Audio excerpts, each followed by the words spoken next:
वह लड़का बचपन से ही मार्शल आर्ट्स का अभ्यास कर रहा था। जब भी उसकी चालें सटीक नहीं होती थीं, तो उसके गुरु उसे कोड़े मारते थे। लड़के ने कभी शिकायत नहीं की, क्योंकि उसका मानना था कि अपने गुरु को हराकर ही वह मार्शल आर्ट्स के शिखर पर पहुंच सकता है, चाहे गर्मी कितनी भी हो या सर्दी कितनी भी कड़ाके की। वह दिन रात अभ्यास करता था।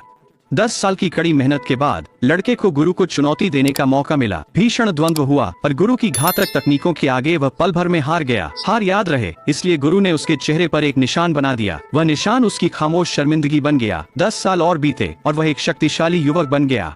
उसने मार्शल आर्ट्स स्कूल छोड़ने और जियांग की दुनिया में कदम रखने का फैसला किया। अपने असाधारण कौशल के साथ वह एक नेक नायक बन गया, दुष्टों को दंडित करने लगा और जल्द ही आम लोगों का चहेता बन गया। लेकिन उसके दिल में एक अनसुलझा सवाल बाकी था। उसे एक बार फिर अपने गुरु का सामना करना था। एक विशाल खाली मैदान में वे दोनों आमने सामने खड़े थे और एक भीषण युद्ध शुरू हो गया।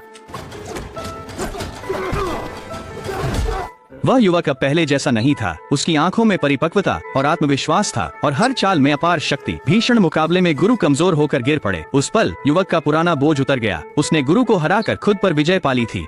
उस दिन के बाद से वह बेजोड़ कौशल वाला एक सच्चा मार्शल आर्ट्स मास्टर बन गया। वह एक दूर देश में नई शुरुआत करने निकल पड़ा। लेकिन अचानक एक आदमी सामने आया जो उसके गले में लटके पेंडेंट को घूर रहा था और उसके समूह के सभी लोगों की जान लेने की धमकी देने लगा अगर उसने उसे वो पेंडेंट नहीं सौंपा। वो पेंडेंट उसकी मां की एक निशानी थी और गुप्त मार्शल आर्ट्स तकनीकों को खोलने की चाबी भी। उस आदमी ने उसे छीनने के लिए झपट्टा मारा, लेकिन युवा मास्टर ने कुशलता से उसे चकमा दे दिया। पहले व्यक्ति के पीछे और भी लोगों को देखकर वह हैरान रह गया। हांगकांग शैली के सटीक प्रेशर पॉइंट प्रहारों की एक श्रृंखला से उसने बड़ी आसानी से कई हमलावरों को पस्त कर दिया।